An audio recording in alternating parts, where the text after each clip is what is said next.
उसने तो कहा 2-3 शेर पढ़ने हैं, बस ये 2-3 शेर में ही तो बेड़ा गर्क कर जाओगे ना तुम। भाई आपसे कहा गया एक नात पढ़ो तो पढ़ के हट जाओ। अब शुरू में जो आउटसाइडर होते हैं यही वक्त सारा ले जाते हैं। मैं भी बोलूंगा, ये भी बोलेंगे, एक जलसे में कितने बोलेंगे? एक जलसे में सिर्फ एक तकरीर होनी चाहिए और एक नात खानी, फिर सलाम, फिर इतना जल्दी ख़त्म जलसा कर लो कि जो 5 वक्त के पाबंदी से नमाज पढ़ने वाले हैं उनकी फजर कम से कम कज़ा ना हो। आप समझ रहे मेरी बात को? हाँ, आप ज़रा एक मरतबा सुबहान अल्लाह कहो। हालांकि मैं आपसे कह रहा हूँ तो आप कहोगे, मगर फिर भी कह दो एक बार सुबहान अल्लाह, माशाअल्लाह।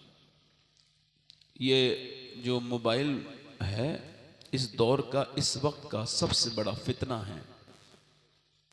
ये आप समझ लें कि जहां मोबाइल आया इसने इंसान को सहूलियात और आसानियां मुहैया की, वहीं इसने इंसान को बर्बाद भी करना शुरू कर दिया।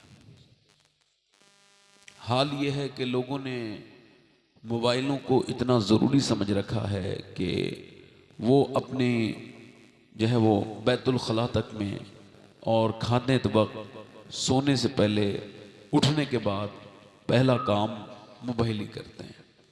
मैंने तो ये बात यहाँ तक गौर की है, अल्लाह माफ़ करे अपने हबीब के सदक़े से लोगों को, कि मैंने देखा है मिंबर पे बैठ के लोग, हुजूर के मिंबर पे बैठ के फेसबुक चला रहे होते हैं। हालांकि फेसबुक एक आज़ाद साइट है, उसमें कोई भी विज्ञापन, कोई भी ऐड गंदा ये वो सब आ सकता है, मगर उनको इसकी कोई परवाह नहीं। मैंने देखा है पढ़े लिखे लोग जो एक सिपारा ख़त्म करने में सिर्फ 20 मिनट लगाएंगे, वो 10-10 घंटे तो अपने मोबाइल को देख लेते हैं, मगर 10 मिनट अल्लाह का कुरान पढ़ने का वक्त नहीं उनके पास। अब मैं जैसे आपसे कहूं कहो सुभान अल्लाह, नहीं, मैं आपसे कहूं तब कहने में इतना मज़ा नहीं कि जब आप खुद आपके दिल में ये बात आए। हुजूर फरमाते हैं ये ज़बान पर हल्का है मगर मीज़ान पर भारी हो जाएगा। ये सुभान अल्लाह ज़बान पर हल्का है मगर मीज़ान पे भारी हो जाएगा। जब कोई सुभान अल्लाह कहता है, अल्लाह की रहमतें, ये ज़मीन का हिस्सा, हुजूर फरमाते हैं ज़मीन का एक हिस्सा दूसरे हिस्से पे फ़ख्र करता है और कहता है आज मेरे ऊपर एक ऐसा बंदा गुजरा था पड़ोस वाले ज़मीन से, यानी एक खेत में अगर कोई जिक्र कर रहा है तो समझाने के लिए बता रहा हूं, तो दूसरा बराबर वाला खेत कहता है कि आज मेरे ऊपर किसी ने अल्लाह का जिक्र किया था, वो फ़ख्र करता है। हुजूर मुफ्ती आज़म आलम रदी अल्लाह तआला अन्हु कच्छ भुज के जंगल में जा रहे हैं, उनकी जो गाड़ी है ना, वो उनकी गाड़ी जो है वो रास्ता भटक गई।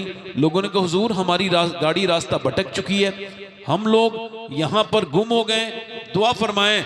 आपने फरमाया मैं दुनिया में गुम होने के लिए नहीं आया, मेरे नसीब में लिखा था इस जंगल में आकर के अल्लाह का जिक्र करना, तो मैं वही करके जंगल को गवाह बना के अपने रब को याद कर रहा हूं। सुभान अल्लाह, सुभान अल्लाह। मतलब यह है कि अल्लाह ने किसी को बाइक दी है तो बाइक का शुक्रिया सिर्फ ये नहीं है कि तुमने कहा अल्लाह तेरा शुक्र है, नहीं नहीं, जब नमाज का वक्त हो जाए तो तेरी बाइक के अंदर एक मुसल्ला भी छोटा सा मुसल्ला हो और तू अपना मुसल्ला बिछा और अपना सर उस जमीन पे रख, तू अपनी कार रोक और गौर कर, तेरे बाबा परदादा जो नमाजी थे, कई बसों में सफर करते थे तो बेचारे रोते थे मेरी असर कज़ा हो गई, बस वाले ने बस नहीं रोकी, बस लेट हो गई, यहाँ नहीं रुकी, उसकी फजर, किसी की फजर कज़ा हो गई, अब रोते थे। तुझे अल्लाह ने गाड़ी दी है तो तू शुक्र ऐसे अदा कर कि जैसी नमाज का टाइम हो तू अपनी गाड़ी एक तरफ लगा। नौजवान कभी ऐसा करके तो देख, एक मर्तबा ये इसमें कदम रख के तो देख। तूने दोस्तों का कहना बड़ा माना, तूने अपने संगियों का कहना बड़ा माना, तूने अपने यारों का कहना बड़ा माना, एक बार हम लोगों का भी कहना मान, एक बार हुजूर का भी तो कहना मान, एक बार रुक तो, एक बार गाड़ी रोक और अपना सर सजदे में रख और सजदे में रख करके कह ऐ मेरे रब तू गवाह रहना, मैंने अपनी गाड़ी को रोक करके मैंने फिर तुझे याद किया है। याद रख, ये तेरी गाड़ी का भी शुक्र अदा हो जाएगा, तेरे सफर में भी आसानी हो जाएगी, थकान भी तुझे नहीं होगी, और तेरी दुआएं जो तू सफर में मांगेगा अल्लाह वो भी तुझे कबूल फरमा लेगा। नारे तकबीर, नारे रिसालत, हुजूर सैयद शबाहत मियां साहिब किबला, माशाअल्लाह माशाअल्लाह। घरों में औरतों ने, हुजूर अलैहिस्सलाम फरमाते हैं, दिलों का जंग मिटाने वाला अल्लाह का जिक्र है। दिलों में जंग लग जाता है, हाथ मैले हो जाएंगे, साबुन से धुल जाएंगे, दिल मैला हुआ तो कैसे धुलेगा? हुजूर ने फरमाया फिर दिल धुलेगा अल्लाह के जिक्र से। फिर गौसे आजम फरमाते हैं दिल धुलेगा मुर्दों के और मौत के बारे में सोचने से। आपको बताऊं, लोगों को खबर भी नहीं होती मगर वो ईमान खो देते हैं अपना। लोग झगड़ों में लगे हुए, मैं आपको सही बता रहा हूं। अभी ये झगड़े ना, ये इससे बचेंगे जब मरेंगे तब पता चलेगा, गलत रास्ते पर थे, एक दूसरे का ऐब तलाश कर रहे थे। कभी अपनी आंख से जिंदगी पे नजर न की, वही ज़ाबिये जो के आम थे मुझे खा गए। मैं अमीर था, पला हुआ था सुकूत में, ये जो लोग महबे कलाम हैं मुझे खा गए। इंसान कभी अपने आप से देख लेना। अल्लाह ने मूसा से कहा, मूसा जो सबसे गंदा आदमी तेरी नज़र में गुनहगार हो उसे लेके आ। मूसा ने ढूंढा, अपने एक साथी से कहा भाई तू ढूंढ, तो उसने ढूंढना शुरू किया। दूसरे दिन अपने गले में पट्टा डाल के आया, कहने लगा मूसा मुझे ले चलो, मैं ही सबसे घटिया इंसान हूं।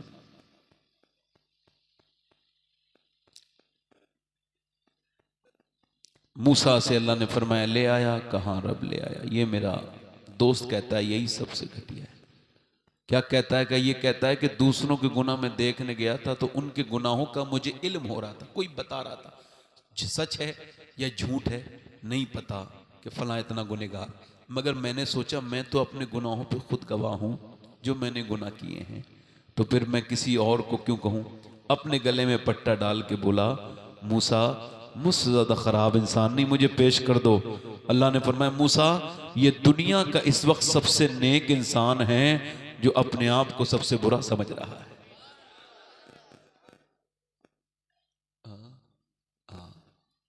अल्लाह ताला सलामत रखे माशाअल्लाह। तो मैं आपसे अर्ज कर रहा था कभी कभी ऐसे भी अल्लाह का जिक्र कर लिया करो, कभी सोते में, कभी उठते में, कभी गाड़ी में। हुजूर फरमाते हैं अपने जूते का तस्मा, अपने हंडिया का नमक भी अगर मांगना हो तो रब से मांगो। कभी ऐसा करके देखो, मोहब्बत अल्लाह से बढ़ेगी। कभी उठते बैठते उसके सामने रो के देखो। अल्लाह ताला, अल्लाह के रसूल फरमाते हैं क़यामत के दिन एक बंदे को अल्लाह बख्शेगा तो वो अर्ज करेगा मालिक तूने मुझे क्यों बख्श दिया, हालांकि मुझे याद नहीं आता कि कभी मैंने तेरा कहना माना हो। तो अल्लाह फरमाएगा बंदे तू भूल गया, तेरा रब भूलने से पाक है। एक रात तू सोता था और करबट जब तूने ली तो कहा था या अल्लाह। अल्लाह फरमाता है इतना प्यार मुझे तेरे ऊपर आया कि मैंने तुझे तभी बख्श दिया था जब तू ये कह रहा था।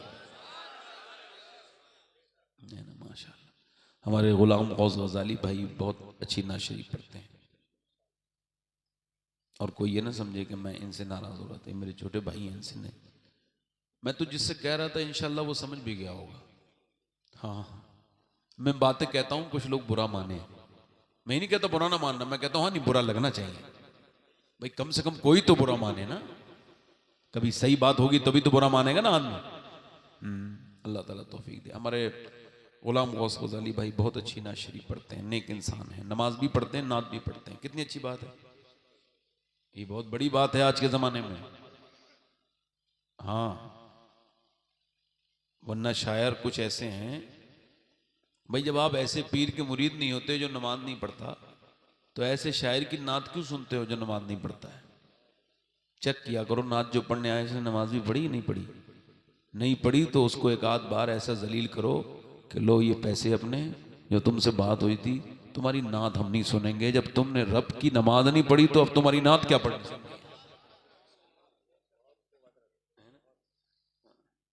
मैं 2-3 शेर पढ़ना चाह रहा हूँ, आप इजाज़त दें तो मैं पढ़ दूँ हल्का सा। माशाल्लाह हमारे नाजिम रज़ा खलीली साहब, ये बड़ी अच्छी निज़ाम, अच्छा इनका नाम ही नाजिम है, घर वालों ने क्या रखा उनको खबर थोड़ी थी बड़े होकर ये नाजिम बनेगा, मगर नाजिम हैं और नाम भी नाजिम है। अल्लाह का फजल है, घर वाले बरकत वाले हैं। 2-3 शेर पढ़ता हूँ, जरा आप अगर जाग रहे हो तो थके ना हो, फिर कह रहा हूँ तो कह दें या रसूल अल्लाह। या रसूल अल्लाह। जब उनका करम होगा तैबा में जाना है। माशाअल्लाह माशाअल्लाह माशाअल्लाह माशाअल्लाह, जिंदाबाद। जब उनका करम होगा तैबा में जाना है, रो रो कर हाले दिल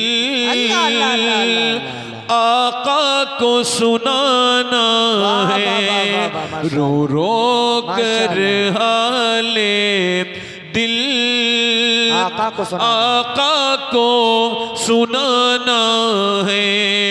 इसलिए कमाते हैं, इसलिए कमाना है, इसलिए कमाते हैं, इसलिए कमाना है। अब सारी उम्र तैबा आना और जाना। भाई बना रहे तकबीर, नारे रिसालत, मसलके आला हजरत, फैजाने आला हजरत हुजूर सैयद शबाहत मियां साहिब किबला, जश्न शादी खाना आबादी जिंदाबाद जिंदाबाद। आहा, अब सारी उम्र माशाअल्लाह माशाअल्लाह। अल्लाह का शुक्र है, उसका शुक्र अदा करता हूँ बेशक बेशक कि मुझे अभी 16 दिन 17 दिन हुए मदीने से आए हुए, सुभान अल्लाह सुभान। और इंशाअल्लाह मैं 1 महीने के बाद फिर हज पे जा रहा हूँ मदीना, इंशाअल्लाह इंशाअल्लाह। उसकी वजह यह है कि ये जो दुनिया में दौलत के 3 काम हैं मेरे हिसाब से।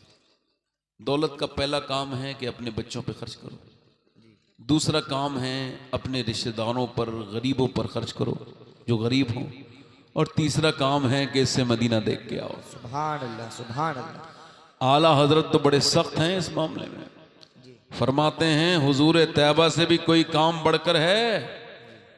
ओ जमीनों के पट्टे करवाने वालों, मस्जिदों में दुआएं करते हो या अल्लाह मदीना दिखा दे, और अंदर तुम्हारे चोर बैठा है, तुम्हारे अकाउंटों में पैसे भरे पड़े हैं, हज फर्ज हो गया और तुम अभी बहाने कर रहे हो, इसे मजाक समझ रहे हो हैं? हुजूर फरमाते हैं जिस पे हज फर्ज हो जाए वो फिर भी ना जाए। सुनो, बच्चों की शादी कर लूंगा तो हज पे जाऊंगा, माज़अल्लाह, ये कितनी घटिया बात है ये। इसका मतलब ये कि बच्चों की शादी में रखना है, हज कर लोगे तो बच्चों की शादी नहीं होगी। क्या समझ रहे हो उस बात से? क्या किस जाहिल ने ये बात पढ़ाई है किसी को? क्या हज से शादी नहीं होगी? कसब हालात बदलेंगे तब मैं मदीने जाऊंगा। मैंने कहा जाहिल, तेरा दिमाग खराब है, मदीने जाने से पहले हालात नहीं बदलते, हालात मदीने जाके संवरते हैं। वाह वाह वाह वाह वाह वाह वाह, माशाअल्लाह माशाअल्लाह, जिंदाबाद जिंदाबाद जिंदाबाद।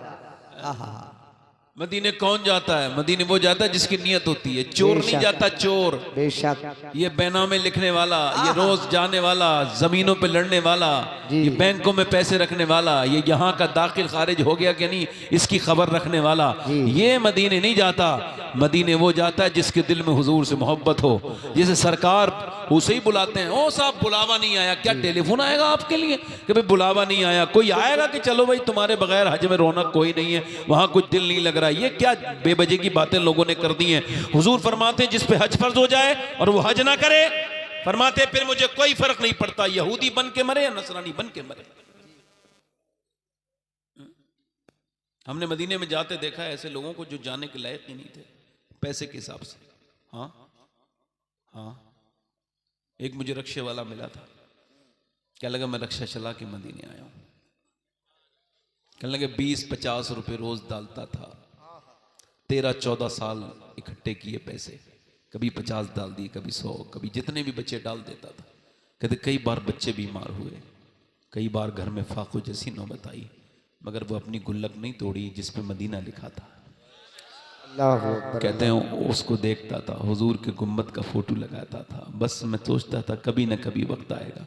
एक दिन दिल में बहुत मदीने वाले की याद आई। कहने लगे सैयद साहब, ना सुन के आंखों में आंसू आए तो तोड़ दी वो ले जाके एक टूर वाले के सामने, ये मेरा आप रख लें। उसने जब गिना तो 57-58 हज़ार निकले। उसने मुझसे कहा, सही मुझसे कहने लगा भाई इतने पैसे में नहीं जाओगे, मगर चूंकि तुम नियत से साफ इंसान हो, देखो अल्लाह कैसे करम कर रहा है। हमारा 80 हज़ार में टूर जा रहा है, हम आपको इतने में लेके चले जाएंगे। सुभान अल्लाह, सुभान तो वो अल्लाह, टिकट वगैरह लेके मैं अपने घर पहुंचा। बीबी से कहा मदीने जा रहा हूँ, ये टिकट है। बीबी बोली अकेले जा रहे हो? मैंने कहा तुम्हें कैसे लेके जाऊँ? कि मुझे छोड़ के जाओगे? मैं रोने लगा, रक्षा चलाता हूँ। बेगम मेरे पास पैसे नहीं है, बस ये तो मदीने वाले की मोहब्बत है कि गुल्लक में पैसे जो जमा किए थे उस पर वो मान गया है। कहने लगा, मैं रोने लगा।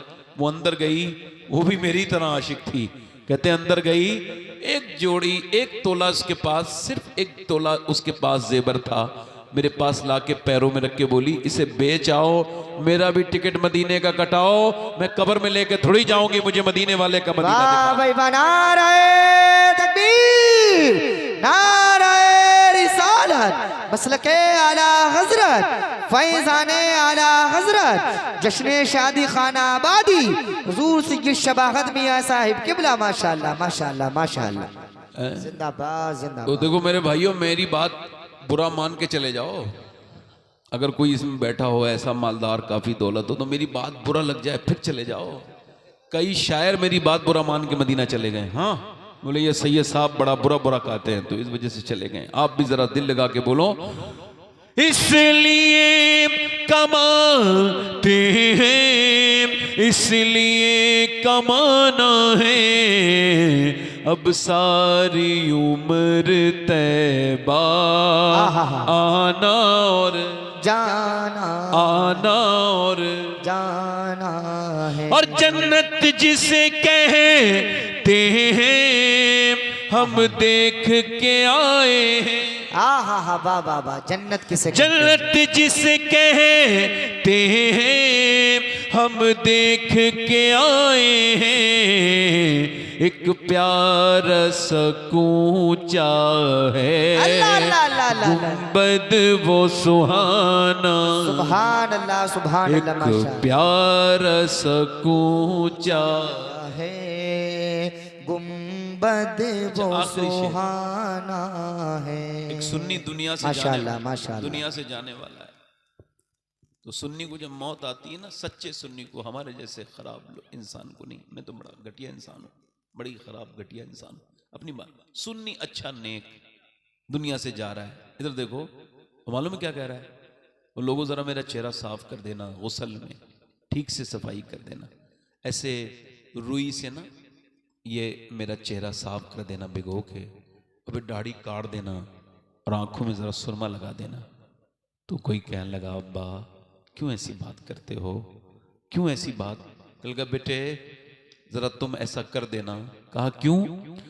जरा गुस्ल में लोगों चेहरे को सजा देना, जरा गुस्ल में लोगों चेहरे को सजा देना, मुझे कब्र में जाते ही मुँह उनको दिखाना है, मुझे कब्र में जाते ही मुँह उनको दिखाना है। मुसलमान और मौत के बारे में न सोचे।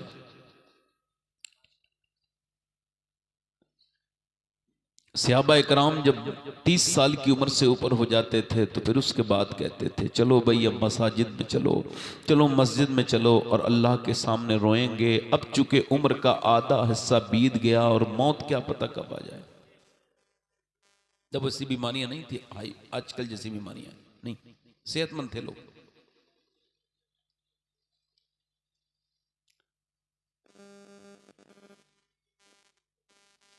मेरी बात समझ रहे हैं आप?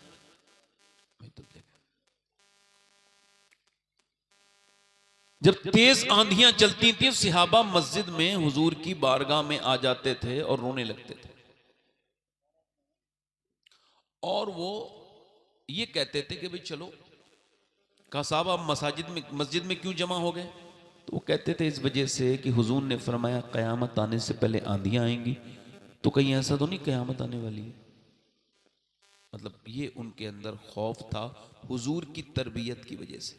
इस पंखे को जरा बंद कर देना, आवाज कर रहा है। अब मेरी तरफ देखें, बस आराम से बैठे, थोड़ी देर सुने। ये इस वक्त जगह नहीं है, ये जन्नत की क्यारी है। ईमान की आंखों से आप देखोगे ना तो आप अपनी सारी नींदें कुर्बान कर दोगे। चूंकि सोते तो रोज हो, आज उस पैगंबर की महफिल में बैठे हो जो तुम्हारे लिए पूरी रात सोते नहीं थे। हाँ, जिनके पैरों में वरम पड़ जाते थे रात में खड़े होते वक्त, पैरों में वरम, आंखें सूज जाती थीं। मेरा इमाम कहता है आंखें रो रो के सुजाने वाले। मेरी यहाँ से तकरीर शुरू हो रही है, वो ये आपसे कह रहा हूँ मेरे दोस्तों, मेरे भाइयों, दूल्हा बन के निकल रहा है बंदा, और वो दुल्हन के हुजरे से जाने से पहले वो कब्र की अंधेरी पे चला जा रहा है। तो ये शादियों में अल्लाह को भूल जाने का क्या मतलब? ऐसी कितनी मिसालें हुई हैं कि नहीं बोलो। हमने अपनी आंखों से मरते हुए देखे लोग, हमने जवानों को मरते हुए देखा।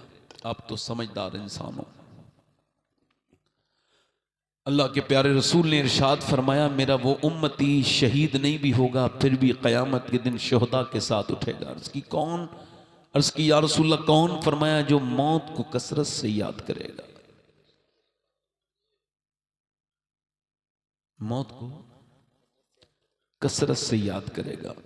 मेरे दोस्तों, मेरे भाइयों, इस दुनिया में दिल न लगाओ। ये दुनिया दिल लगाने के लायक नहीं है। ये तो धोखा है, फरेब है। ये कब्रिस्तान में मौला अली ने अपना घर बिल्कुल कब्रिस्तान की दीवार से बना लगा करके बिल्कुल सटा करके बनाया, और आप उधर ही रहते थे कूफा छोड़ के।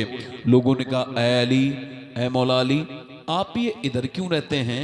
आप ये छोड़ के ये जगह आप कब्रिस्तान में के बराबर में रहते हैं। तो फरमाने लगे हाँ, इस वजह से कि मैं इन कब्र वालों के पास से जब बैठकर उठता हूं तो ये मेरी गीबत नहीं करते। कहां जा रहे हो भाई? बैठ जाओ बेटा, थोड़ी देर सुन लो। कुछ ऐसा हो सकता है कि मेरी जिंदगी की आखिरी तकरीर हो रही हो। देखो मेरे भाई, कुछ पता नहीं, ये शैतान इब्लीस आपको लेके जाएगा, आप ना जाओ। जैसे भाई बाइक पे गए, यकीन जानिए इनके दिल में इब्लीस ने दस्तक दी है। अल्लाह की कसम खा रहा हूं, वो नहीं चाहता कि बंदे अल्लाह का जिक्र सुने, अल्लाह का नाम सुने। चूंकि ये हो ही नहीं सकता कि हुजूर की महफिल में और हुजूर का आशिक उठ के चला जाए। अगर आशिक नहीं बैठेंगे तो हुजूर की महफिल कैसे सजेगी?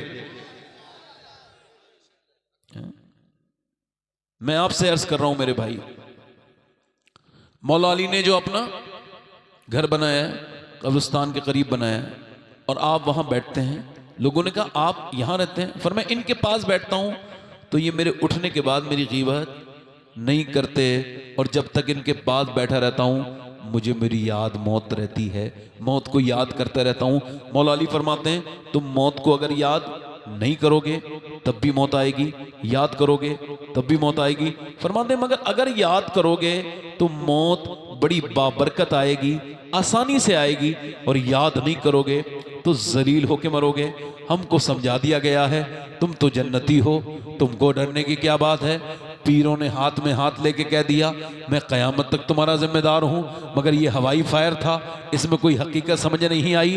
अगर ऐसी कोई बात होती तो नबी पाक अपने सहाबा से कह देते भाई मैं तुम मेरे हाथ में हाथ दे दिया, तुम मेरे साथ हो, अब तुम्हें कुछ करने की जरूरत नहीं, मैं तुम्हें क़यामत में बख्शवाऊंगा। तो सहाबा बिल्कुल नमाज नहीं पढ़ते, बिल्कुल अल्लाह से नहीं डरते, मगर नबी के गुलाम तो ऐसे थे।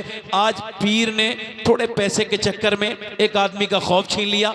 आज तकरीर करने वाले ने कुछ पैसे के चक्कर में, कुछ वाहवाही लूटने के चक्कर में लोगों के दिल से खौफ निकाल दिया, बिल्कुल डराना बंद कर दिया। ऐसी तकरीर करने वाला भी बहुत बेकार है, बिल्कुल इब्लीस का, बिल्कुल वो इब्लीस का करिश्मा है जो सिर्फ खौफ खुदा, जो सिर्फ खौफ पर बात करे, और वो भी जो सिर्फ रहमत पे बात करे। दोनों तरह की बात की जाए। अल्लाह माफ करने वाला भी मेहरबान है और अल्लाह बख्शने वाला भी मेहरबान है, मगर उसकी पकड़ भी बड़ी सख्त है, बहुत सख्त पकड़ वाला है, पकड़ता भी बड़ा सख्त है। एक बात आपसे बीच में अर्ज कर रहा हूं, फिर तकरीर थोड़ी देर करूंगा। जिन साहब को ज्यादा जरूरी काम हो वो उठ के चले जाए, और बीच में से कोई साहब उठेंगे तो मुझे डिस्टर्ब हो जाएगा। मैं आपका खादिम हूं, नौकर हूं, मेरी बात आप समझ लें। मैं कोई गुरूर तकब्बुर की वजह से नहीं कह रहा हूं, ऐसे कह रहा हूं। और आगे से कभी मेरा बुलाने का प्लान हो मेरे जैसे खराब आदमी को, तो याद रखो कि माइक बिल्कुल 12 के अंडर ही दे दो, ताकि फिर ये सब बातें हो ही नहीं। ये कभी कभी होती हैं, मुझे ऐसा मेरा वो होता है, अल्लाह माफ करे, मुझ पर गलबा हो जाता है मुझ पे। दुआ करो कि ये बाइक वाले अपने घर खैरियत से पहुंचे। आमीन कहो भाई, इन्नल्लाह खैरियत से पहुंचा है। चूंकि इनको कोई बुलाने तो आया नहीं था, बेचारे खुद ही आए थे, अब ये खुद ही चले गए। जब बात सुनने का वक्त आया तो इनको ले गया इनका नफ्स उठा के कि यहाँ कोई काम नहीं है।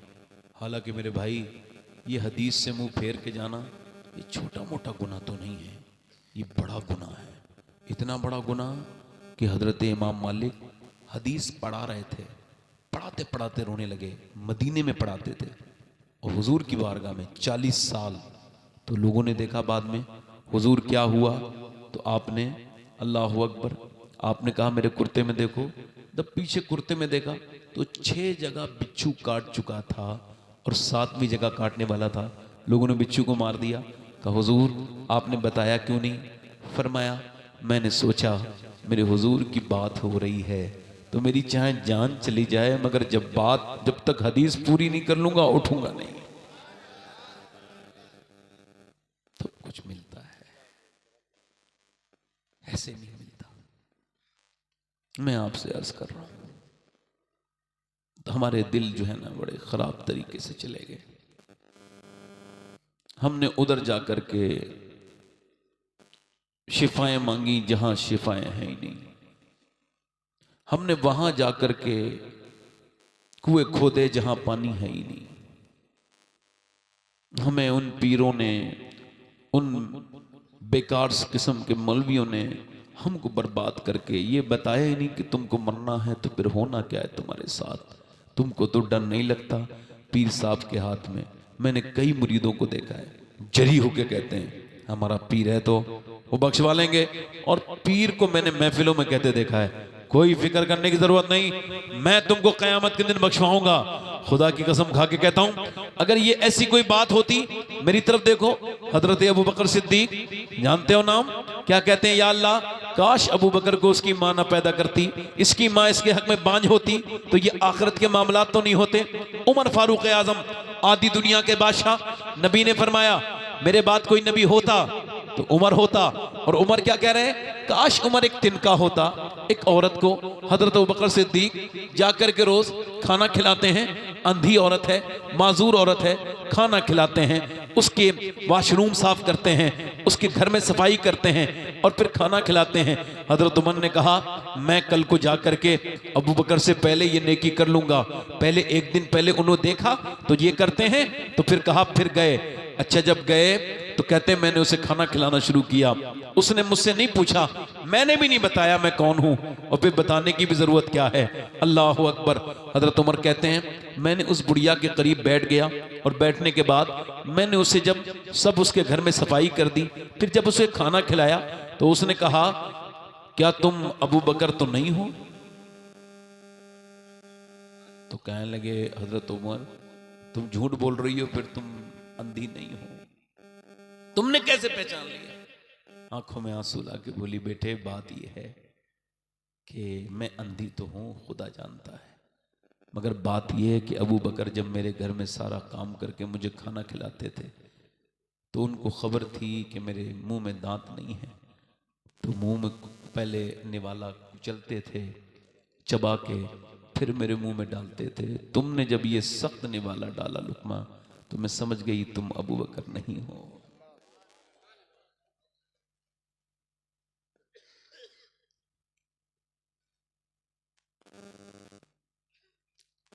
आज लोगों ने अपनी बीवियों के डर से अपनी बहनों के घर जाना छोड़ दिया, और वो कहते हैं घरों में सुकून नहीं। कहां से सुकून आएगा?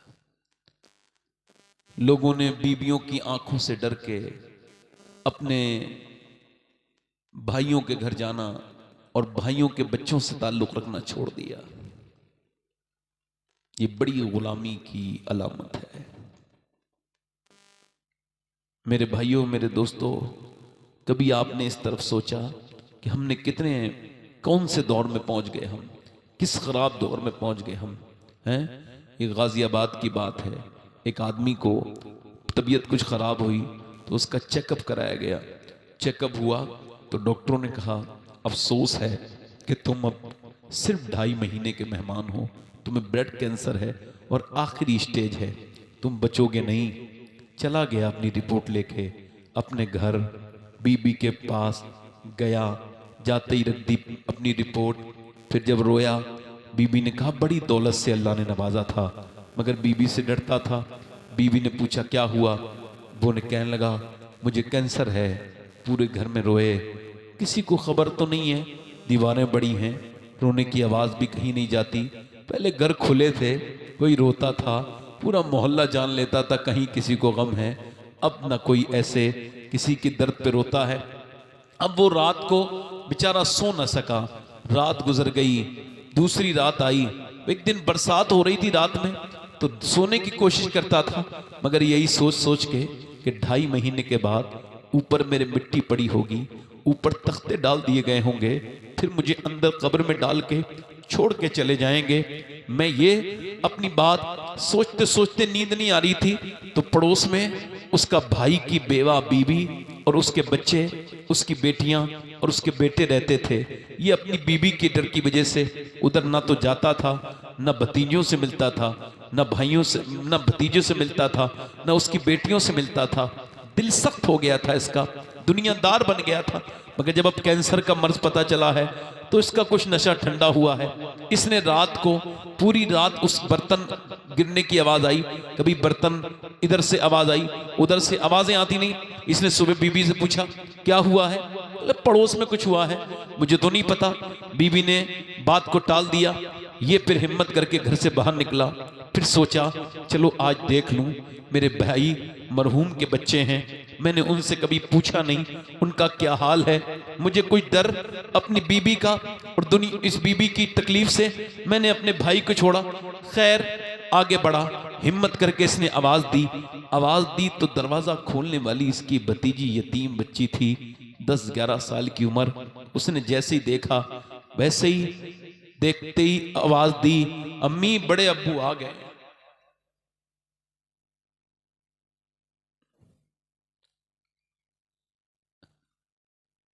और फिर वो आंखों में आंसू ले आई। खून था ना, खून को देख के आगे बढ़ी।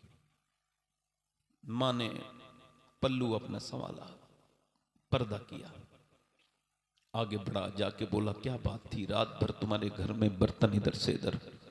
कहने लगी छत टपक रही है, जिधर पानी आता था उधर से बर्तन हटाते थे, इधर से आता था, फिर इधर बर्तन हटाते थे, इधर से आता था, इधर हटा लेते थे। तुम्हारी भतीजी ये 2 दिन से हमारे घर में चूल्हा कोई नहीं जला और हमारे बच्चे भूखे हैं, ये कह के वो रोने लगी। जब वो रोई, इसके आंखों से भी आंसू निकले। बोला मैं तुम्हारा मुजरिम हूँ, मुझे माफ़ कर देना, कुछ दुनियादारी के चक्कर में तुम तक नहीं आया। आपको पता है, ये गौर करो, हमने ये सब देखना बंद कर दिया, हमने आंखें अपनी बंद कर ली। अल्लाह के रसूल का मदीना है। एक बच्चा अपनी माँ से कह रहा है माँ अब तो 3रा दिन हो गया, अब तो कुछ खाने को दे दे। माँ ने कहा बेटे मैं अपना दुपट्टा तक बेच चुकी हूँ, अब मैं बाहर भी नहीं निकल सकती, तुझे कैसे कुछ खिला के दूं? तो फिर बेटा बोला मैं अपने चचा के घर चला जाऊं। कहा देख ले बेटे, मगर वो कुछ तुझे देगा नहीं। जाकर के चचा को आवाज दी। चचा ने भतीजों को देखा, मगर धक्का मार के कहा चल, जैसे हमारा भाई मर गया, तेरा भी हमारा कोई साथ ताल्लुक नहीं, चला जा। बच्चा चला गया।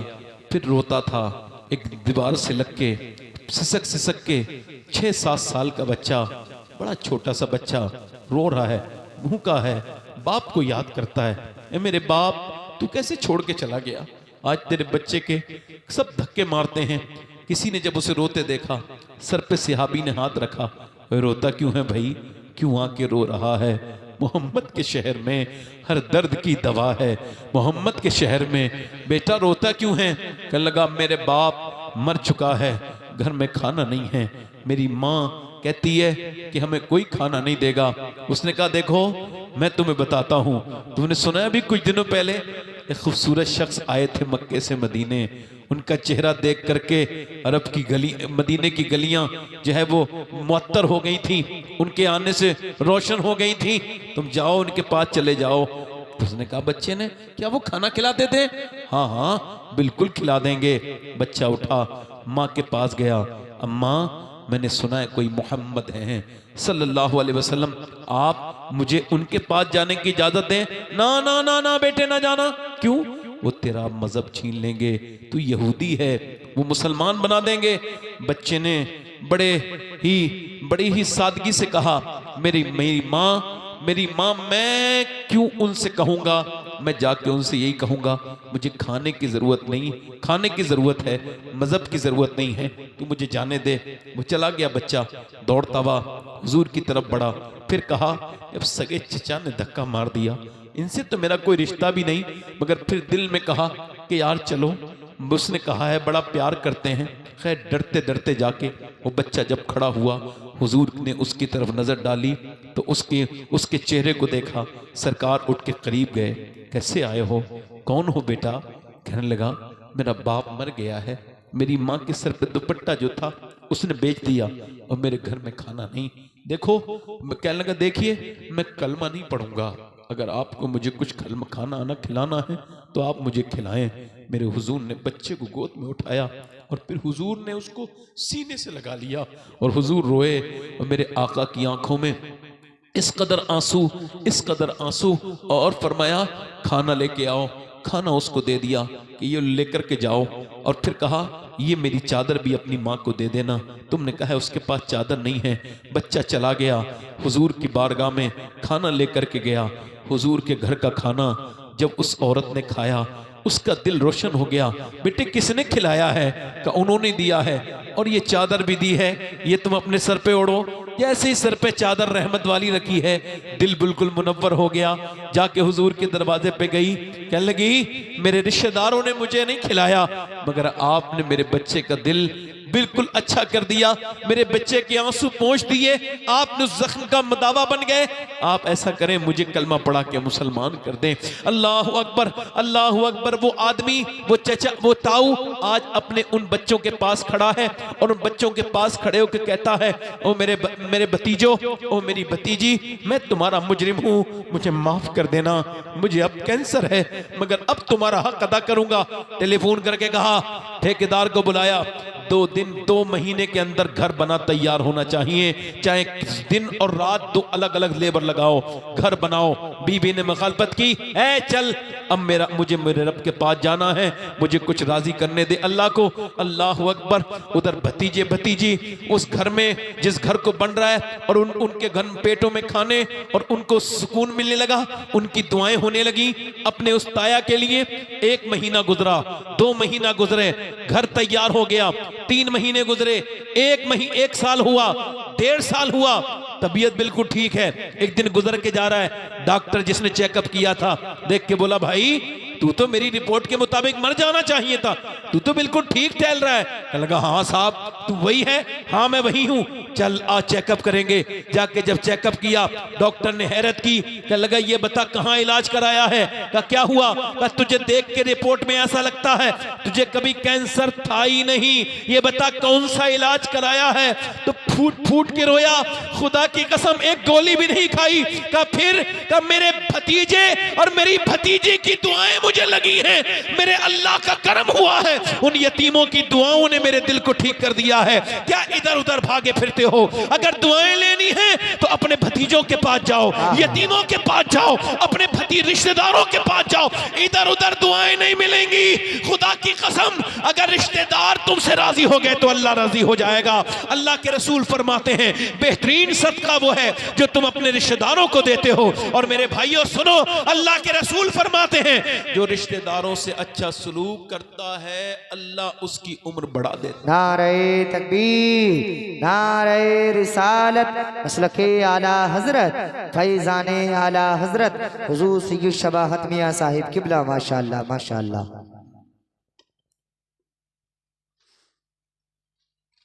अब शादियां नहीं रही। अब शादियां तो माज़अल्लाह लोगों की पैसे का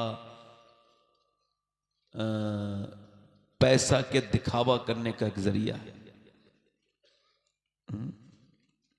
हाँ, पहले लोग शादी करते थे तो देखते थे कोई शरीफ लड़की देखो, कहते थे भाई नेक लड़की देखो, कहते थे नहीं। आपका इलाका हमारा एक ही इलाका है, ज्यादा दूर नहीं है, तो नानी तक चेक करते थे। अब तो बस पैसा चेक करते हैं।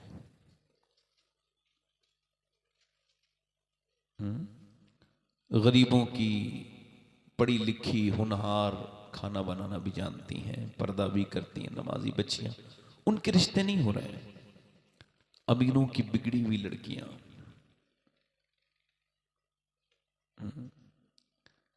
ऐसा दिखावा करते हैं। इतनी महंगी शादी, इतनी महंगी शादी मेरे भाइयों, मेरे शादी में इतने किस्म के खाने।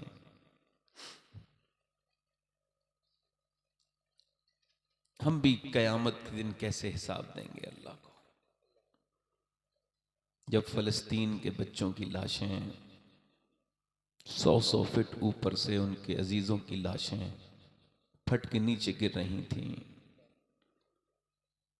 और जब फलस्तीन के बच्चे अपनी मरी हुई माँ के करीब बैठ के, छोटे छोटे बच्चे दूध का मुतालबा कर रहे थे, जब फलस्तीन मुसलमान, उनका सिर्फ क्या, उनकी क्या खता है कि वो कलमा पढ़ते हैं बस। तो जब फलस्तीन के शहरों को खंडर में बदल दिया गया था तो हमारी कौम घरों में बैठकर आईपीएल देख रही थी।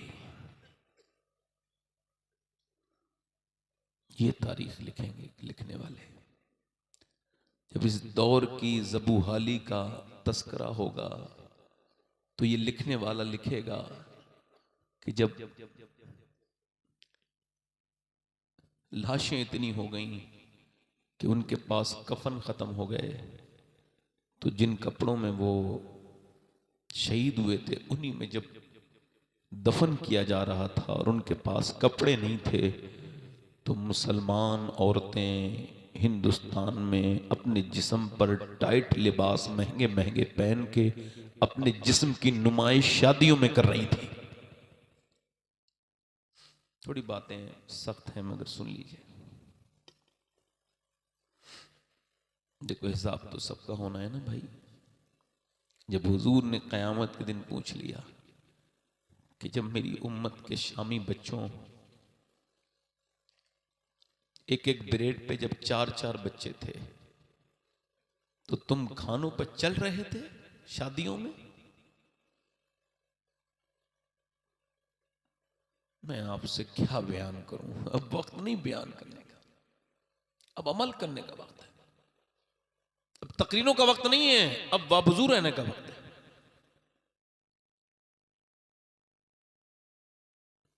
पहले रिश्ता लोग देखते थे, नानी तक देखते थे। नानी तक देखना भी चाहिए। इस्लाम कहता है नानी तक देखना है तो देखो, और इस्लाम की नानी देखनी है ना तो जाके खतीजतुल कुबरा को देख लो। बेटी देखनी है तो सैयदा फातिमा ज़हरा को देख लो, फिर नवासी देखनी है तो फिर सैयदा ज़ैनब कुबरा को देख लो। आपको पता है सैयदा खदीजा कितनी मालदार थी? आपकी बच्चियों को पता ही नहीं होगा। अपने आप को बड़े बड़े नाम लगाने वाले लोग, इनकी शादियों में सब पोल खुल जाती है, मगर हालात ऐसे बनाए कोई नहीं करेगा तो होगी नहीं शादी उसके। ये सब हमने बनाए अपने आप, हम मुजरिम हैं इन सब बातों के। मैं तो शादियों में शिरकत ही नहीं करता हूँ, अल्लाह का शुक्र है, करूँगा भी नहीं, क्योंकि मेरा ज़मीर इतना मरा ही नहीं है जो ऐसी बेगैरती की शादी में शिरकत करूँ जब मुसलमान औरतों को देखने वाले भी मुसलमान हो। जिस औरत ने कभी बेपर्दा नहीं रही हो वो शादी वाले दिन बेपर्दा हो।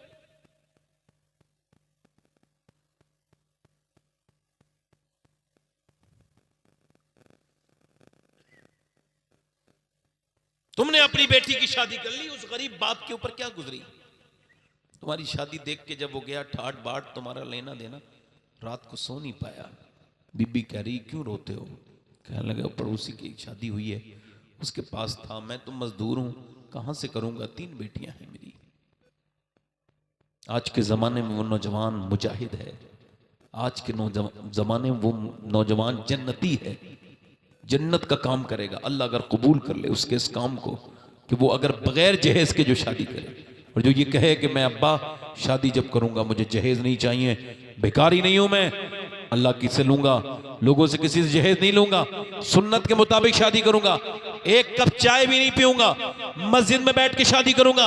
जब बाप पूछे क्यों, का इस वजह से मुझे अपने बरेली वाले का ये शेर समझ में आ गया है। का कौन सा शेर?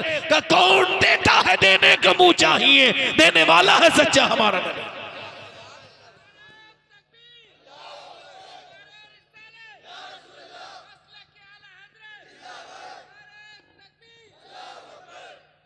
देने वाला है सच्चा, देने वाला है सच्चा। लो अब हुजूर के घर की शादी की बात और सुन लो, फिर तकरीर खत्म कर देंगे इंशाअल्लाह। थक तो नहीं गए आप लोग? माशा अल्लाह आपको सलामत रखे, बरकतें अता फरमाए, बैठे रहें आराम से। माशा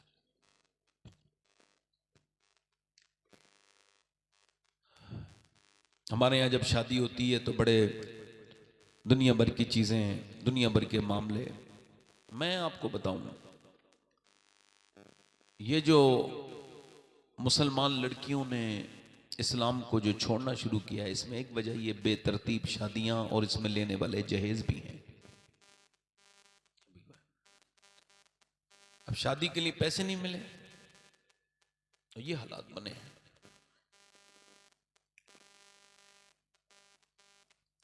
इकबाल कहता है घर चाहे कितना ही खूबसूरत बना लो, ये बात को ध्यान से सुनना, मेरी आखिरी बात है।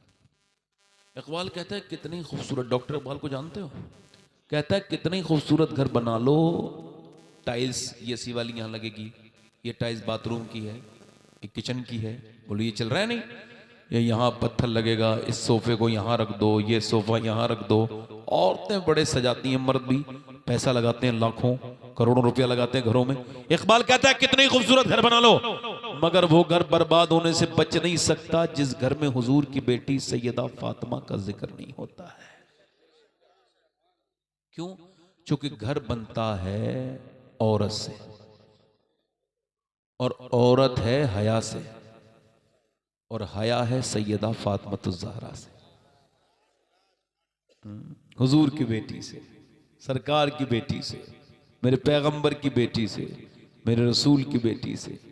अपनी बच्चियों को बचा लो, बचाओ उनको, उनको उस बुराई से बचाओ जो सबसे ज़माने की बुराई है। वो बुराई क्या है? वो बुराई है बेपर्दा होना, घुटन लगना, पर्दे से घुटन, पर्दे से कुरान पढ़ने से घुटन, फिल्म देखने से घुटन नहीं। पूरा नाटक देख लेगी, कहाँ कहाँ के नाटक, सीरियल पाकिस्तान में बन रहा है, देख यहाँ मुरैना में और सैदपुर में और बदायूं में और बरेली में और संभल में औरतें देख रही हैं। जैसी वो बेहुदा है ऐसे ये बेहुदा बनना चाहती है, जैसे वो बेगैरत है ऐसे ये बेगैरत बनना चाहती है, जैसे वो जबान लड़ाती है ऐसे ये जबान लड़ाती है। पहले ये नाटक देखती हैं फिर ये नाटक करती हैं। इन औरतों से कहो तुम्हारे पास बहुत वक्त है, मगर ये झगड़े करने की आदत कब तक रहेगी? एक दिन बूढ़ी हो जाओगी, चेहरे पे तुम्हारे मकड़ी जब अपना जाला बुनेगी यानी झुर्रियां आएंगी, फिर डरोगी हाय ये क्या कर लिया, मैंने अपने शौहर को भी नाराज किया, फैशन भी करती रही, गीबतें भी करती रही, नमाज का वक्त नहीं मिला। क्यों नहीं मिला? क्योंकि इंस्टाग्राम में मुझे वक्त नहीं दिया, यूट्यूब ने मुझे वक्त नहीं दिया, मुझे सीरियल ने वक्त नहीं दिया। ओ मेरी बहनों, मैं इधर क्या जा रही हो? ये तुमने क्या बेहुदा कपड़े पहनने शुरू कर दिए? तुम कोई अमेरिका की गुलाम और कनीज तो नहीं, तुम किसी अमेरिका की टीनो नहीं, तुम अमेरिका की कोई औरत नहीं, तुम किसी अंग्रेज की मानने वाली नहीं, तुम तो मेरे नबी की मानने वाली कनीज फातिमा हो। मगर तुमने उसको नहीं समझा। तो याद रखो, जिसकी जो नकल करेगा कयामत के दिन उसी के साथ उठेगा। तो जो सीरियल वाली बेहुदा और बिगड़ी हुई औरतों की नकल करेगी वो कयामत के दिन उसी के साथ जहन्नम में जाएगी। और जो जो दुनिया में सैयदा फातिमा से मोहब्बत करेगी तो वो कयामत के दिन अकेली नहीं होगी, बल्कि नबी की बेटी फातिमा उसे अपनी चादर के साए में। नारे तकबीर, नारे रिसालत, मसलके आला हजरत, फैजाने आला हजरत, जश्न शादी खाना आबादी। माशाअल्लाह माशाअल्लाह।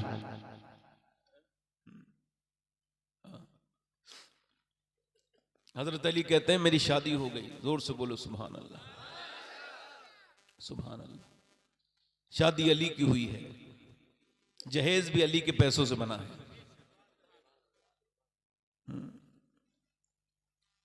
हजरत अली कहते हैं मैं तो बकरी चरा रहा था, मुझसे जाके अबू बकर बोले और उमर दोनों कहने लगे यार अली जाओ हुजूर की बेटी को रिश्ता दो।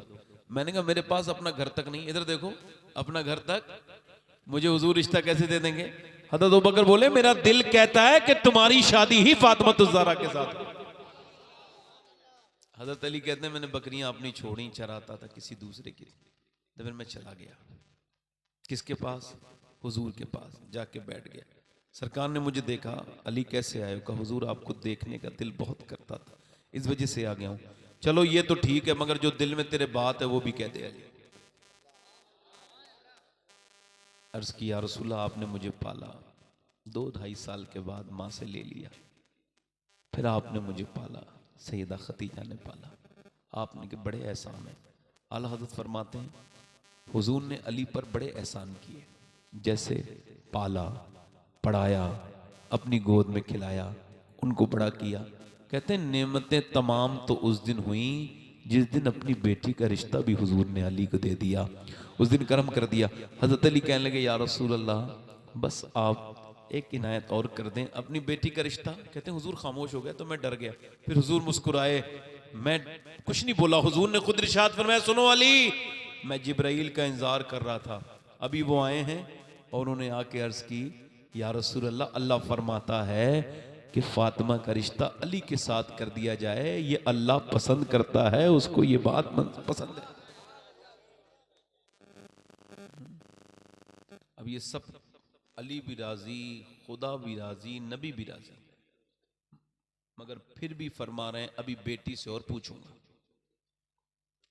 हुजूर ने जाकर के अपनी बेटी से पूछा मेरी बेटी फातिमा, तो हुजूर बीच में चादर लटका देते थे। अब अगर किसी को नहीं कहना है बेटी को तो फरमाते पर्दा हिला देना, हम समझ जाएंगे, बोलना कुछ नहीं, और अगर नहीं तो फिर खामोश।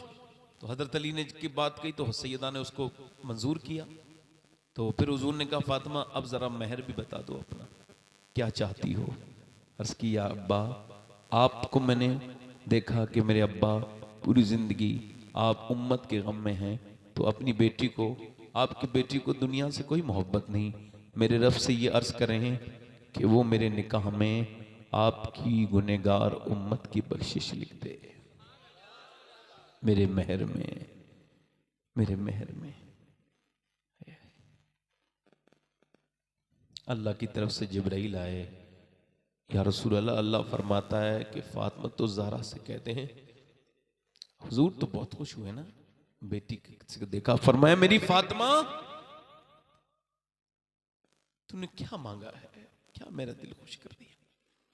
अल्लाह ने फरमाया महबूब आप कहें बेटी कयामत के दिन जब जन्नत जाए, फातिमा तो जिसे चाहे उन्हें जन्नत में लेके चली जाए, अल्लाह उसको इजाजत देता है। हज़रत अली कहते हैं मैं हुजूर की बेटी को, जब हुजूर गए ना अंदर, तो सईदा खातून जन्नत से सईदा उम्मे सलमा ने कहा हुजूर आपकी बेटी बड़ी रो रही है। हज़रत अली कहते हैं हुजूर अंदर तशरीफ ले गए, फरमाया फातिमा तेरा अली के साथ रिश्ता किया है, रोती क्यों है मेरी बेटी। अर्ज करने लगी अब्बा बात कोई दूसरी नहीं, बात यह है कि आज रुखसती का वक्त है, काश मेरी माँ खतीजा होती। अल्लाह अकबर। आपको मालूम है खतीजतुल कुबरा कौन? 2 लाख ऊंट की मालकिन। 2 लाख ऊंट, कितने बोलो? 2 लाख ऊंट की मालकिन। ये फातिमा ज़हरा की माँ का नाम पता है आपको? कौन है? इतना हुजूर फरमाते हैं एक इनका ऊंट, तारीख में लिखा है एक ऊंट मक्के में होता था, दूसरा शाम में होता था। इतनी माल वाली थी, इस्लाम लाने से पहले सब माल लुटा देती थी हुजूर की। अल्लाह अकबर। एक दिन हुजूर की आंखों में थोड़े आंसू देखे, क्या रसूलल्लाह क्या हुआ? का कलमा नहीं पढ़ते लोग खतीजा? क्या कहते हैं? कोई कहता है मेरे ऊपर कर्ज है, कोई कहता है मैं गुलाम हूं। फरमाया आप सबको आवाज दे के लाएं, सबको आवाज दें। अल्लाह अकबर। सब आ गए। फरमाते इतना बड़ी ढेरी लगाई सोने की, काहे की बोलो? सोने की, कि मुझे खतीजा नजर नहीं आई, मैं खतीजा को नजर नहीं आया। फरमाया मेरे महबूब के ऊपर ईमान लेके आओ, कलमा पढ़ो और उठा ले जाओ अपने मतलब का पैसा, जितना तुम कर्जा उतार सकते हो, और उठाओ वो पैसा जिससे तुम अपना गुलाम आजाद हो सकते हो। जाओ, तुम्हें आजादी गुलामी से आजाद करना और कर्जे से आजाद करना ये खतीजा का काम है, फिर तुम्हें रब से मिला देना ये मेरे महबूब का काम है, ये मेरे सरकार का काम है, ये मेरे आका का काम है। और जब सारा सोना खत्म हो गया तो मेरे नबी पाक के करीब गई और फिर अल्लाह के रसूल के कदमों को सफा करके बोली या रसूल अल्लाह, खतीजा ने ये पैसा आपके सर से उतार दिया है।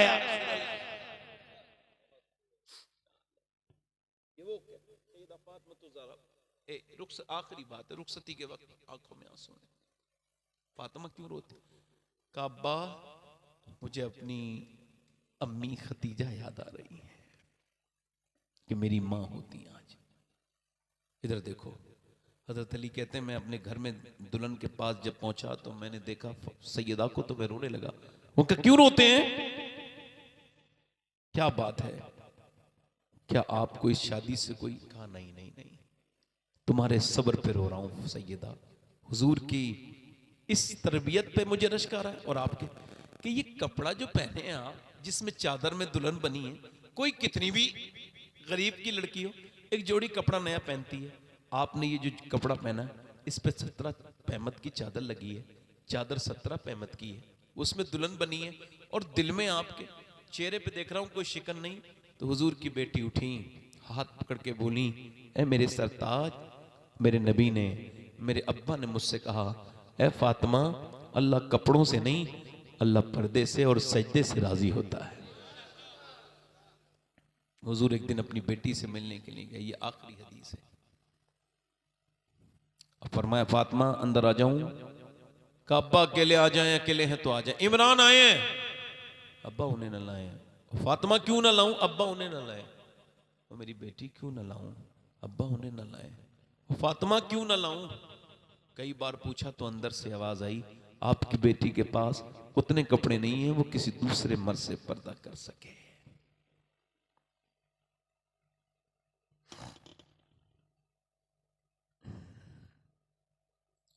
अब भी बेटी वाले हो, बहने वाले हो। सरकार ने अंदर चादर भिजवाई, अंदर गए, फातिमा क्या हुआ है मेरी बेटी को? अल्लाह का शुक्र है अब्बा, वो मेरी सैयदा। क्या हुआ है? अल्लाह का शुक्र है, चेहरा बिल्कुल पीला है, जर्द चेहरा। फातिमा क्या हुआ? अल्लाह का शुक्र है। हुजूर ने फिर पूछा ना मेरी बेटी। अच्छा बाप तो ऐसी पूछ ले तो बेटी रो देगी, ऐसी पूछ ले तो पूछा ना हुजूर ने कई बार। तो अर्ज करने लगी, अब्बा और तो कोई बात नहीं है, मैंने 5 दिन से कुछ खाया नहीं, पेट से मेरे पत्थर बंधा हुआ है, आपके नवासे भी भूखे हैं, और कोई बात नहीं। हुजूर आगे बढ़े, सर पे हाथ रखा, फरमाया फातिमा मेरी बेटी, मेरी लाडली, अगर तूने 5 दिन से कुछ नहीं खाया तो तेरे बाप को 9 दिन हुए हैं, मेरे पेट से 2 पत्थर बंधे हुए हैं। अल्लाह अकबर।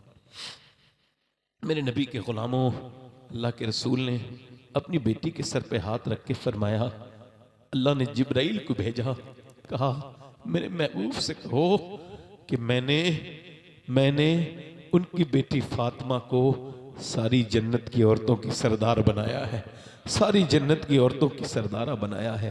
अल्लाह के रसूल की बेटी, अल्लाह के रसूल। अम्मा आयशा फरमाती हैं हम तो भूल जाते हैं, ऐसे करके हाथ उठाए हुजूर ने। 17 दिन हुए हैं आज, खजूर की गुठली चूस चूस के वक्त गुजर रहा है। हुजूर आज हाथ उठा रहे हैं, पेट से 2 पत्थर बंधे हैं और ऐसे दुआ कर रहे हैं। क्या दुआ कर रहे हैं? या अल्लाह मेरी उम्मत कभी भूखी ना मरे। दुनिया मुख्तसर है, फिर जाके मरना है। क्या उन आंखों से नौजवान, उन आंखों से क्या हुजूर को पहचान सकते हैं कब्र में? सवाल कर रहा हूं सिर्फ। जिन आंखों से उन्होंने घंटों घंटों सोशल मीडिया पर गंदी तस्वीरें और गंदी फिल्में देखी, बगैर लिबास की औरतें देखी, बताओ ये आंखें तुम्हारी थी? नहीं। आला हजरत फरमाते हैं कल है दीदार का दिन, आज यहां आंख बेकार है, क्या होना है? जो जिस हाल में मरेगा उसी हाल में उठाया जाएगा।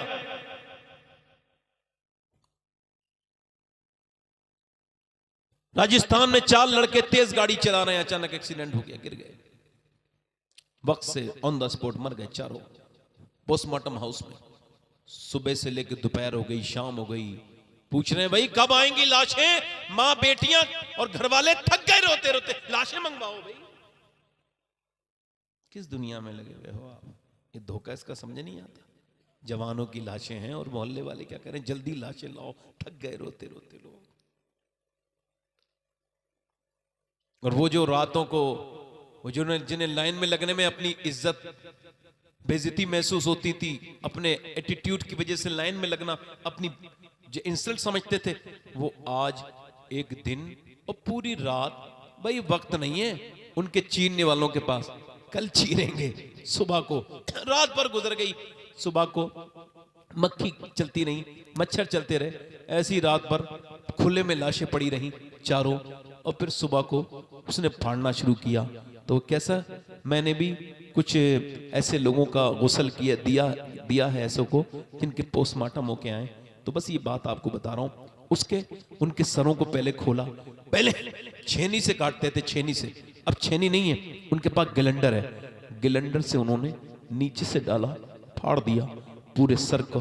और फिर उसके बाद उस पे ऐसे मोटे सुए से, ऐसे सूजे से उसको सिया, मोटी सुई से, और सीने के बाद फिर ये फाड़ा, पूरा फाड़ दिया ये, और फिर ये खोला।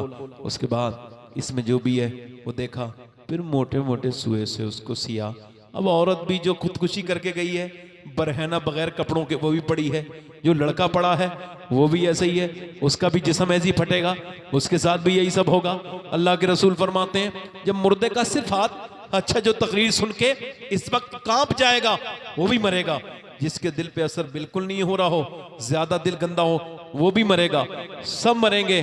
जो डर रहा है वो भी। हुजूर फरमाते हैं हाथ पकड़ता है मुर्दा का जब गस्साल, तो वो कहता है नरमी करो, थोड़ा नरमी मेरा हाथ उठाने में, गुस्ल देने वाले। तभी तो कहा है अजीज गुस्ल दे, अजीज बेटा गुस्ल दे बाप को, भाई भाई को गुस्ल दे। तुम तो भाग जाते हो, डर जाते हो। मुर्दे से मरने के बाद डरने लगता है, उसके पैसे ले लेने डर नहीं लगता, उसकी छोड़ी हुई जमीन लेने में डर नहीं लगता। उसकी आखिरी खिदमत है, तुम मोहब्बत से पानी डालोगे, तुम एहतियात से पानी डालोगे, तुम उसको नहलाओगे। कैसे इंसान पड़े होते हैं, कैसे पड़ा होता है मुर्दा, कुछ नहीं बोल रहा है, कितनी पानी डालो। हुजूर फरमाते हैं हाथ पकड़ता है, मगर उसकी बोली सुनता को वो है जिसे अल्लाह सुनवाता है। उसकी बोली वो कहता है ऐ मेरी हाथ उठाने वाले, मुझे गुस्ल देने वाले, जरा नरमी कर मेरे हाथ देने, गुस्ल देने में, तेरे गुस्ल देने में मुझे तकलीफ होती है। तो मैं दुआ करता हूँ मालिक, दिन रात सफर में रहता हूँ, परवरदिगार पोस्टमार्टम वाली मौत से बचाना, जो लड़के गाना देखते देखते कार में मरे हैं वो कैसे उठेंगे बोलो, कैसे उठेंगे बोलो। नौजवानों, तुम लड़कियों के पीछे भागने के लिए पैदा हुए, तुम इंस्टाग्राम चलाने के लिए पैदा हुए? नहीं नहीं, तुम्हें ये नहीं करना था। तुमको तो लड़कियों को समझाना था, अपने दोस्तों से कहना था मेरे भाई कब्र में हुजूर का दीदार करना है, चल आंखें साफ कर ले, तू भी ये घटिया चीज ना देख। इस मोबाइल ने तन्हाइयां बर्बाद कर दी। मैंने जैसे शुरू में आपसे अर्ज किया, कुछ नहीं छोड़ा इस मोबाइल ने। बड़े बड़े पारसा के हाथ में आया, उसे बेकार कर दिया। तौबा किया करो, अल्लाह से कहा करो मालिक हमको माफ कर दे, वो बड़ा ही माफ करने वाला और मेहरबान है। उससे तौबा किया करो, वो बड़ा माफ करने वाला है। एक आदमी के पास मूसा अलैहिस्सलाम के ज़माने में एक औरत आई, कहने लगी मुझे कुछ दे दे भाई, अल्लाह के नाम पे मेरे बच्चे भूखे हैं। तो उसने कहा मैं दे तो दूंगा तुझे, मगर तू मुझे पसंद है, एक रात गुजारेंगी मेरे साथ? मुझे रोज एक रात में एक औरत चाहिए, तू आ जाना रात को। उसने कहा मैं अपना जिस्म बेचने नहीं आई। चली गई, मुसलमान थी, मोमिना थी, मगर फिर वापस जब घर गई बच्चे रोने लगे, अम्मा कुछ लाई, अम्मा कुछ लाई। और एक बच्चा बेहोश हो गया, जाके बोली जो तुझे करना हो कर लेना, फिलहाल मुझे खाने के लिए कुछ दे दे। उसने उसको अल्लाह अकबर दे दिया। रात को आई, दरवाजा बंद, बच्चों को खिला के लेटी है और फिर कांप रही है। वो आगे हाथ बढ़ा रहा है, वो कांपे जा रही है। इसने इसके हाथ पे हाथ लगाया है। ये फिजिकल डर्टी रिलेशन, माज़अल्लाह, ये कितनी गंदी बात है, कितनी खराब बात है, कितनी बेहयाई की बात है। मालूम है इसकी सजा क्या है? अल्लाह फरमाता है ऐ मेरे महबूब, अगर मैं जिना करने वाले को, जानी को माफ भी कर दूंगा तो कयामत के दिन जन्नत में फिर उसको जन्नत भी दे दूंगा। फिर उसको जन्नत देने के बाद भी उसको अपना दीदार नहीं कराऊंगा जिसने जिना किया होगा, जिना किया होगा। कितनी बुरी चीज है ये गंदी। आगे बढ़ रही है, वो कांप रही है, वो आगे बढ़ के हाथ लगाया, उसकी आंखों से आंसू गरम गरम। है रोती क्यों है? पैसे नहीं मिले। और पैसा सब कुछ थोड़ी होता है, ईमान भी कुछ होता है। तो क्या मतलब कि जब रात को मैं अपना सजदा करती हूँ तब भी मुझे मेरा अल्लाह देखता है, और आज मैं अपना जिस्म बेच रही हूँ तब भी मेरा रब मुझे देख रहा है। मैं उससे ये कह रही हूँ मेरे खालिक, मेरे मालिक, मैं तेरी गुनहगार बंदी हूँ, परवरदिगार मुझे माफ कर देना।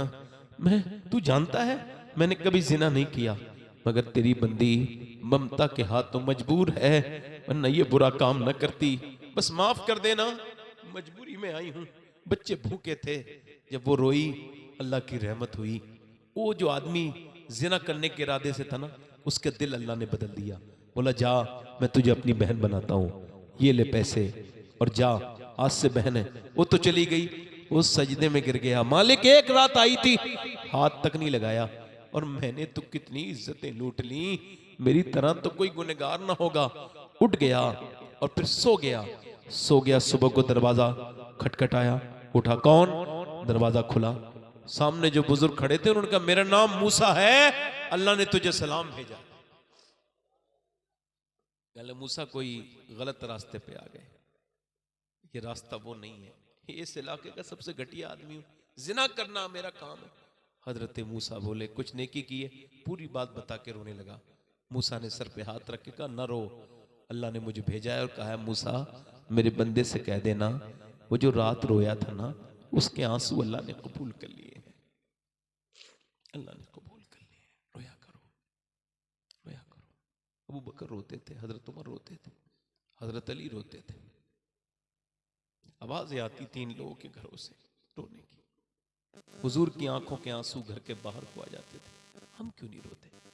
आखिरत की तैयारी करो, मौत के बारे में सोचो। ये दुनिया धोखा है, फरेब है, इससे बचो। अच्छा, हुजूर आपके लिए आपसे बड़ी मोहब्बत करते हैं, करते नहीं करते?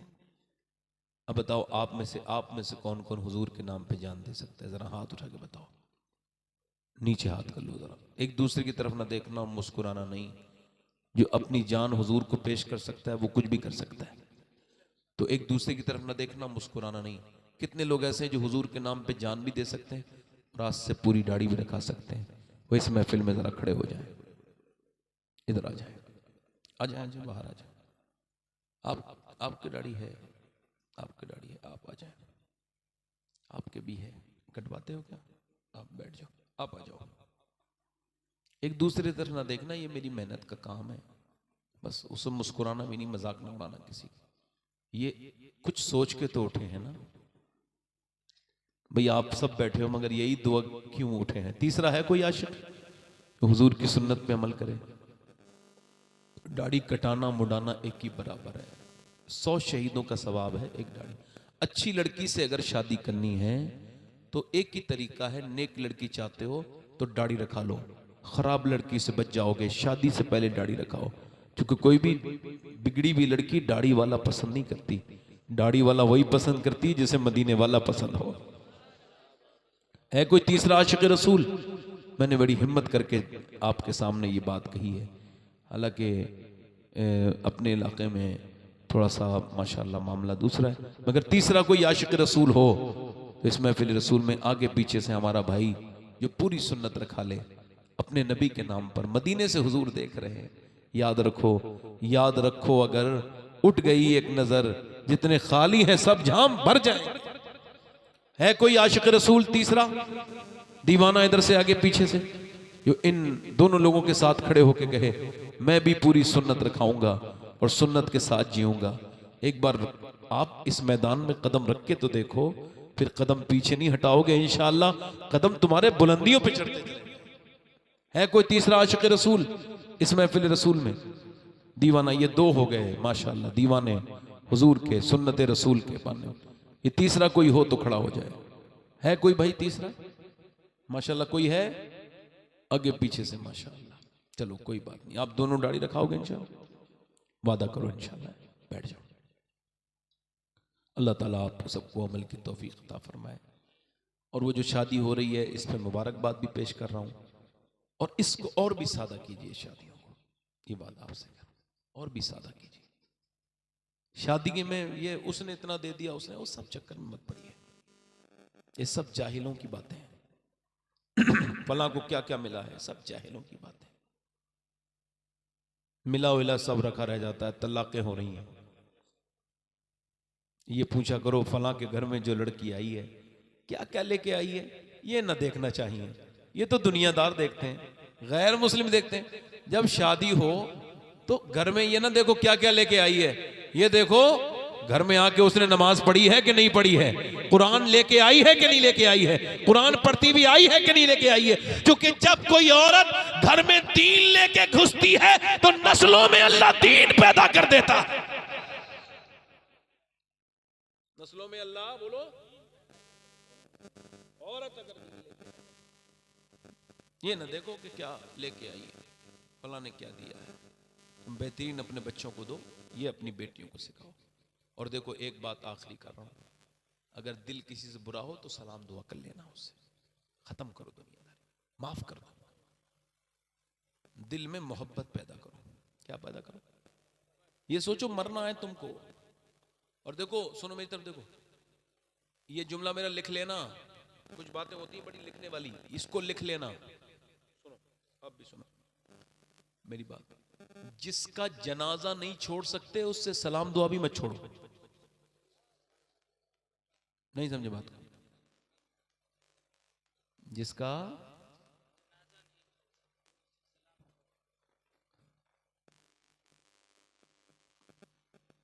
अल्लाह के रसूल ने फरमाया मैं कसम खाता हूं, जरा जोर से तो बोलो सुभान अल्लाह। फरमाया मैं कसम खा के ये बात कहता हूं कि माफ करने से अल्लाह इज्जतें बढ़ाता है, घटती नहीं है ना। जहां आपसे कोई मामला हो तो बस उससे माफी मांगो, खत्म करो, दुनिया में आसानी पैदा करो। उससे ही वो उसने गलत बात कह दी थी, गलत बात मुझे बर्दाश्त नहीं। अरे तो बात तो गलती बर्दाश्त करने का हुक्म है, कोई अच्छी बात थोड़ी बर्दाश्त करता है। अरे फला की आदत बहुत खराब है, तभी तो हम कह रहे हैं उसे माफ कर दो। हाँ, फला को अकल नहीं तो तुझे तो अकल है ना, बराबर कर ले। अपने आप से मोहब्बत से बात करो, माफ कर दो लोगों को। हुजूर ने फरमाया, सुभान अल्लाह, सरकार मेरे आका फरमाते हैं अगर एक भाई दूसरे भाई के बाद माफी मांगने आए और वो उसे माफ ना करे तो वो मेरे हौजे कौसर पे ना आए, मैं उसे कौसर का जाम नहीं पिलाऊंगा। जब कोई माफी मांगने आए। कुछ लोग तो कभी नाराज नहीं होते, जैसे ही सुनते हैं शादी के कार्ड छप गए तो फिर मुंह बना लेते हैं, है ना। फूफा नाराज हो गए, ओहो, अब कौन न हो, बहनोई साहब नाराज हो गए, और उससे जा रहा है जिसकी शादी है बेचारे की। सही, कुछ लोग तो ऐसे कहते मैंने शादी नहीं करनी यार, ये सब करना है तो फिर कहा इनसे कहो। फूफा बिल्कुल नाराज नहीं थे, शादी के कार्ड से किसी की खुशी इबलीस को पसंद नहीं आई, नाराज हो गया। चलो भाई, अब वो सब मना रहे हैं। ये सब बेवकूफों की बातें हैं। अल्लाह ताला ऐसे लोगों की इज्जत नहीं बढ़ाता, वो इज्जत इनकी बढ़ाता है जो सादा होते हैं और लोगों को रहम दिल होते हैं, ऐसे ही माफ कर देते हैं। ये क्या क्या साहब तुम नाराज हो गए, ये सब बहुत सी बातें हैं। खैर छोड़ो, मैं भी आप ही के मुआशरे में रहता हूँ, ये अलग बात है कि आपसे ज़्यादा मुझे मालूमात नहीं, मगर हाँ रहता इसी मुआशरे में हूँ। तो ये दुआ करता हूँ कि अल्लाह ताला हमें हुजूर से इश्क की तौफीक अता फरमाए, सरकार से मोहब्बत का जज्बा अता करे। देखो मेरी कोई बात बुरी लगी हो तो मुझे माफ़ करो, और दुआ करो कि अल्लाह ताला जैसे आज यहाँ मिलाए क़यामत के दिन भी मिलाए। अल्लाह ताला आपस में जब सलाम हो जाए तो एक दूसरे से गले मिल लेना। क्यों? इस वजह से कि हुजूर के मीलाद हुआ है, खुशी में एक दूसरे से गले मिल लेना, ताकि तुम्हें मोहब्बत और तुम्हें बढ़ जाए। अल्लाह ताला इस शादी को मुबारक करे। पढ़ो मेरे साथ, अस्तगफिरुल्लाह रब्बी मिन कुल्लि ज़ंबिन व अतूबु इलैह। पढ़िए ला इलाहा इल्लल्लाह मुहम्मद रसूलुल्लाह। मेरी ज़िंदगी का मकसद तेरे दीन की सरफराजी, इसलिए मुसलमान, इसलिए नमाजी, इस्लाम जिंदाबाद, मसलक आला हज़रत पायंदाबाद। लक़द कान लकुम फ़ी रसूलिल्लाहि उस्वतुन हसना। सदक़ल्लाहुल अज़ीम। अस्सलामु अलैकुम व रहमतुल्लाहि व बरकातहू। खड़े हो जाइए, सलातो सलाम।